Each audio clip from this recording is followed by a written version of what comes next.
Ayan nga pala mga kabulol. Siyempre ito tagigising ko lang. Yan, nagpunta rito sa amin yung papa ko. Siyempre sabay na rin kami nagkape. Siyempre mga kabulol, dito na rin siya nag-amsal. Ayan nga pala, ang sarap din pala sa pakiramdam, no? Yung papa mo, nakakasama mo siya magkape. Matagal-tagal na rin pala mga kabulol. Nung huli kami magsama niya magkape ng papa ko. Ang sarap din sa pakiramdam mga kabulol. Para lang kayong babading ulit ngayon. Yan nga, sarap sa pakiramdam na magsama kami, nag-uusap kami, nag-uusapan namin yung dati, yung ano yung mga nangyayari. Lagi ko sinasabi sa kanya, tagang ganun ang buhay, tumatanda ka. Sabi ko nga sa kanya mga kabulol kinuwento niya, nanlalabo daw yung mata niya, na madalas na siya na nahihilo. Sabi ko sa kanya, ganun talaga ang buhay pa Lahat tayo tatanda, lahat tayo may katapusan, lahat ng bagay may hangganan. Kaya nga sabi ko sa kanya pa, habang nabubuhay ka, pagpatuloy mo lang hanggat may buhay pa tayo rito sa mundong to. Kaya ka nabubuhay pa, may nakalaan pa para sa iyo.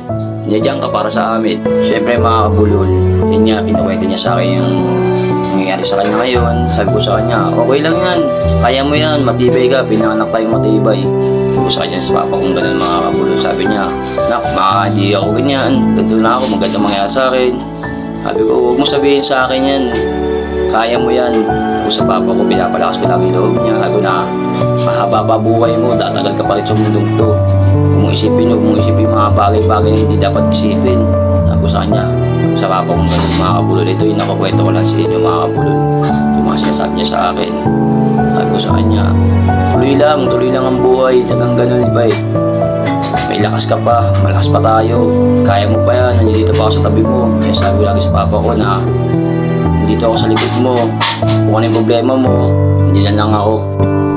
At yan nga mga kabulol, syempre napataan si May sa amin habang nagkakwentuhan kami ng papa ko. And si May, syempre may lama pa siya ng alak mga kabulol. Akams din to si May dati, kasama ko to sa vlog ko. Yan si May na yan, mabait yung tao na yan. Kahit ganyan yung laging pasaway. Pero the best yung tao na yan para sa akin. Yan nga mga kabulol, habang nagkukwentuhan kami ng papa ko. Tapos si May nagkukwento rin, naiiyak din siya. Naalala niya rin din yung tatay niya. At yun nga, namimiss niya rin daw yung tatay niya. Naalala niya yun. Pinakwento niya sa amin na yung tatay niya nung inihilot niya lagi. Yun, lagi niya rin naalala. Kaya si May medyo emotional, umiiyak-iyak pa siya. Hago sa kanya, tagang ganun ang buhay. Mamimiss naman natin yung tao pag wala na. Pero yung nabubuhay, di natin sila makapansin. Kaya kayo mga kabulol, habang nabubuhay, mamahal nyo sa buhay, mahalin nyo na sila hanggat may oras pa sila. Lagi yung tatandaan niya mga kabulol. Habang nabubuhay pa yung mga pamilya natin at magulang natin, iparamdam natin at ipakita natin sa kanila na nandiyan tayo lagi. Alam niyo mga kabulol, sinasabi ko palagi, maikli ang buhay. Tandaan niyo po yan para sa akin. Hanggat na nabubuhay sila, mahalin natin silang lahat mga kabulol. Yan nga pala mga kabulol, huwag niyong kalimutan i-share ng mga video ko. Siyempre mga kabulol at i-like. Maraming salamat nga pala sa mga nag-share ng video ko. Thank you sa inyo lahat at maraming salamat sa supporta nyo. Yan nga mga kabulol. Siyempre uuwi na nga po yung papa ko mga kabulol. At siyempre sinilalayan na rin ako ni May. Tinulungan niya na rin ako para makalakad din yung papa ko mga kabulol.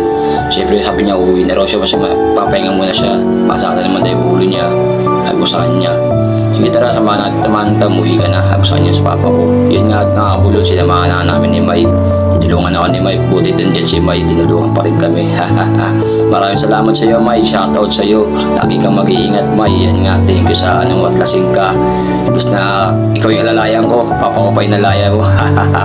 Sige May. Maraming salamat sa iyo May. Thank you sa pag-atid dyan sa papa ko. Thank you. Maraming salamat sa iyo. At sa mga followers ko dyan. Sa mga viewers ko. Thank you sa inyong lahat. Sa mga nag-share nito. Maraming salamat sa inyong lahat. At sana lagi po kayong mag-iingat.